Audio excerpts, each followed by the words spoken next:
नमस्कार, आप देख रहे हैं कैपिटल टीवी बिहार। मैं हूं आपके साथ सृष्टि शाह। झारखंड की राजनीति और लोकतंत्र के सफर में एक बार फिर ऐसा मोड़ आने वाला है जहां जनता की आवाज सीधे सत्ता के गलियारों तक पहुंचेगी। लंबे इंतजार, कानूनी प्रक्रियाओं और प्रशासनिक तैयारियों के बाद अब झारखंड में स्थानीय निकाय चुनावों की घड़ी करीब आ चुकी है।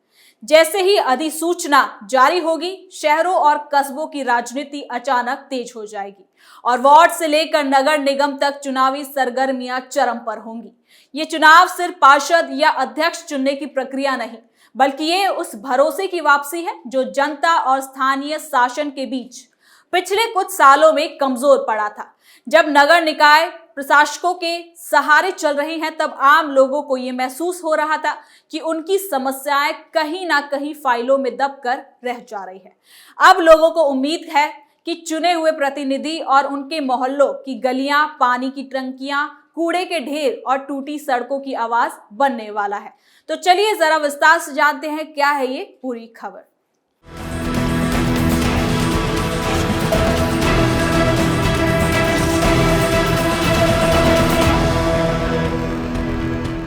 झारखंड में स्थानीय निकायों के चुनाव को लेकर लंबे समय से चली आ रही प्रतीक्षा अब अपने निर्णायक चरण पर है।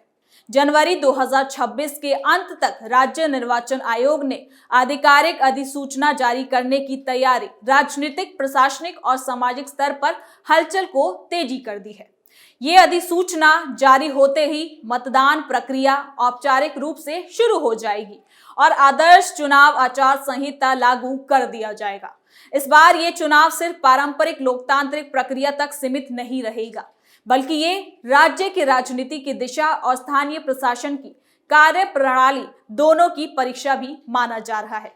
झारखंड के 48 शहरी निकायों में चुनाव प्रस्तावित है, जिनमें 9 नगर निगम, 20 नगर परिषद और 19 नगर पंचायत शामिल है। इन निकायों के तहत शहरों और कस्बों के अंदर सैकड़ों वार्ड आते हैं, जहां से पार्षदों, सभासदों और सदस्यों का चुनाव होगा। इसके बाद निर्वाचित प्रतिनिधि मेयर, अध्यक्ष और अन्य पदों के लिए दावा पेश करेंगे। स्थानीय निकाय चुनाव का सीधा असर नागरिकों के रोजमर्रा जीवन से जुड़ी समस्याएं जैसे सड़क, पानी, कचरा प्रबंध, स्वच्छता और बुनियादी नगर सुविधाओं पर पड़ता है। इसलिए इन चुनावों को केवल राजनीतिक प्रक्रिया नहीं, ना मानकर सामाजिक परिवर्तन का एक अवसर भी समझा जा रहा है। आपको बता दें कि राज्य निर्वाचन आयोग ने पहले ही आरक्षण प्रक्रिया को मास्टर स्तर पर पूरा कर लिया है। नगर पालिका और वार्ड के आरक्षण की सूची जारी कर गजट नोटिफिकेशन भी प्रकाशित किया जा चुका है, जिससे यह क्लियर हो गया है कि किन वार्डों में कौन कौन से वर्गों के लिए सीट आरक्षित है। आरक्षण सूची जारी होते ही संभावित उम्मीदवारों की गतिविधियां तेज हो गई हैं। राजनीतिक दलों और निर्दलीय नेताओं ने अब अपने स्थानीय समीकरणों को साधना शुरू कर दिया है। आपको बता दें कि वार्ड स्तर पर बैठकें, समीकरण बनाने की कोशिशें और स्थानीय सामाजिक नेताओं के साथ संपर्क, ऐसी गतिविधियां बढ़ने लगी हैं, जो चुनावी प्रतिस्पर्धा की शुरुआत को दर्शाती है। इन चुनावों की एक बड़ी अहमियत ये भी है कि झारखंड में शहरी निकाय चुनाव कई सालों से नहीं हुआ है।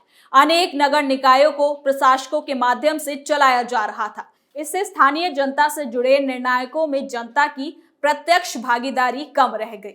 जनता को यह अधिकार नहीं मिल पा रहा था कि वो खुद अपने स्थानीय प्रतिनिधि चुने जो सीधे उसकी समस्याओं को उठाए। अब जब चुनाव की प्रक्रिया सक्रिय होने जा रही है, तब आम लोगों में उम्मीद जगी है कि अब वो ऐसे प्रतिनिधि चुन पाएंगे जो उनकी बातें सीधे नगर निकाय में उठाएंगे और स्थानीय शासन की जवाबदेही सुनिश्चित करेंगे। साथ ही प्रशासनिक तैयारियां भी अपने अंतिम चरण पर है। मतदान केंद्रों की पहचान, मतदान कर्मियों की चेतावनी तैनाती, ईवीएम तथा वीपीटी मशीनों का परीक्षण जैसी गतिविधियां पूरी गति से चल रही हैं। राज्य निर्वाचन आयोग की प्राथमिकता एक शांतिपूर्ण, निष्पक्ष और पारदर्शी चुनाव कराने पर है। इसके लिए जिला प्रशासन, पुलिस और बाकी संबंधित विभागों को अलर्ट मोड पर रखा गया है। संवेदनशील इलाकों की पहचान कर वहां सुरक्षा बलों की तैनाती की योजना बनाई जा रही है।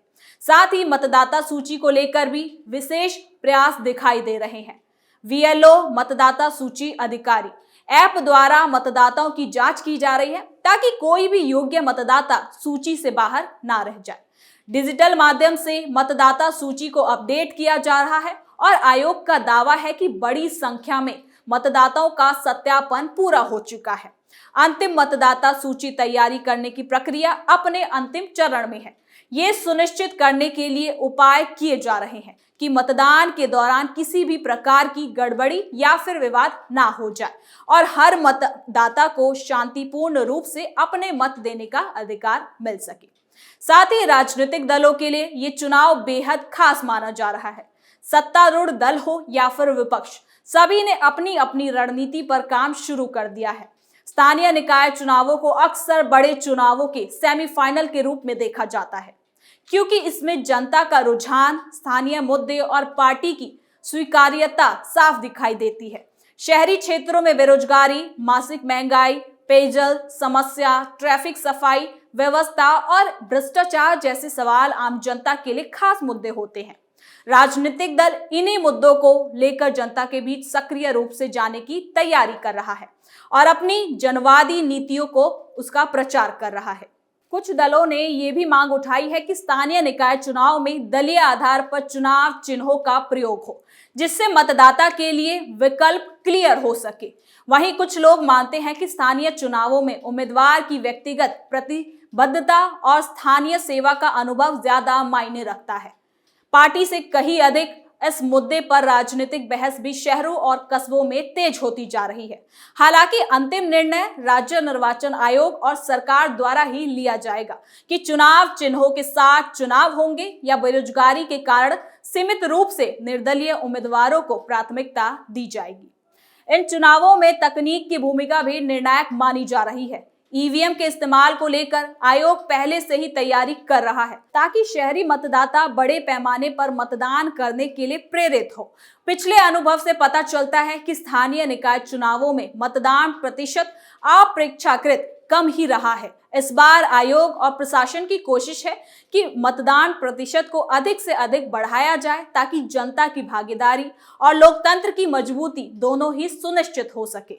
साथ ही स्थानीय निकाय चुनाव का सीधा असर शहरी विकास योजनाओं पर भी पड़ेगा। केंद्र तथा राज्य की अलग अलग योजनाएं जैसे अमृत योजना, स्मार्ट सिटी परियोजना, स्वच्छ भारत मिशन, जल जीवन मिशन आदि के ये जो लागू होने में स्थानीय निकायों की भूमिका भी खास हो जाती है। निर्वाचन प्रतिनिधियों के आने से इन योजनाओं की गति और पारदर्शिता दोनों में बढ़ोतरी होने की उम्मीद जताई जा रही है। वहीं अगर नगर निकाय को वित्तीय एवं प्रशासनिक रूप से सशक्त बनाने की मांग फिर से जोर पकड़ रही है, क्योंकि जनता चाहती है कि चुने हुए प्रतिनिधि उनके लाभ के लिए योजनाओं को सही दिशा में लागू करें। इन चुनाव को लेकर जनता की प्रतिक्रिया भी मिली जुली ही नजर आ रही है। कई लोग लंबे समय के बाद चुनाव होने से उत्साहित है और स्थानीय प्रतिनिधियों को चुनने का अवसर मिलने पर खुद को भाग्यशाली भी महसूस कर रहे हैं। वहीं कुछ लोग स्थानीय राजनीति में बढ़ते खर्च, वादों में असमंजस और सच्चाई के अभाव को लेकर भी कहीं ना कहीं नाराज नजर आ रहे हैं। आम नागरिक अपेक्षा रखते हैं कि इस बार वो ऐसे प्रतिनिधि को चुने जिनकी नजदीकी पहुंच जनसभाओं में हो, साथ ही साथ चुनाव के समय ही नहीं बल्कि पूरे कार्यकाल में भी वो नजर आए। इस पर राजनीतिक जानकारों का मानना है कि झारखंड के स्थानीय निकाय चुनाव के नतीजे राज्य की राजनीति के आने वाले कल की दिशा तय करने में एक खास भूमिका निभा सकते हैं। शहरी क्षेत्रों में कौन सी पार्टी भारी पड़ेगी और किन मुद्दों पर मतदाता अधिक चिंतित है, ये आने वाले कल के विधानसभा और लोकसभा चुनावों के लिए संकेतक हो सकते हैं। खासकर युवाओं जो पहली बार मतदान करने वाले हैं, मतदाताओं का रुझान सभी दलों के लिए एक बड़ा प्रशिक्षण माना जा रहा है। इस चुनाव का महत्व लोकतंत्र को मजबूत करने, जनता की आवाज को कानूनी रूप से सुनने का अवसर देने, साथ ही साथ प्रशासन की जवाबदेही तय करने के साथ साथ सामाजिक और आर्थिक मुद्दों को प्राथमिकता देने की भी एक झलक रखता है। स्थानीय निकाय चुनावों के द्वारा जनता अपने प्रतिनिधि चुनती है जो सीधे उनके आसपास की समस्याओं का समाधान कर सकते हैं।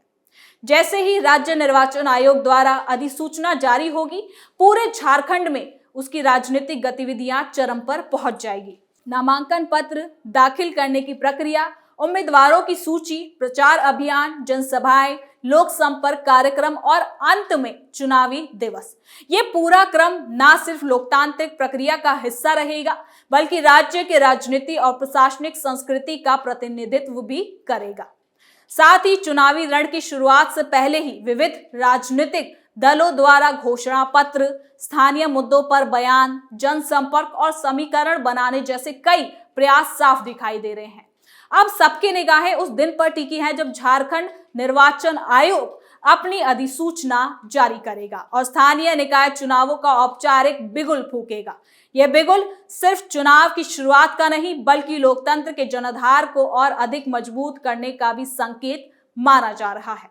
तो फिलहाल के लिए इस खबर में इतना ही। देखते रहिए कैपिटल टीवी बिहार।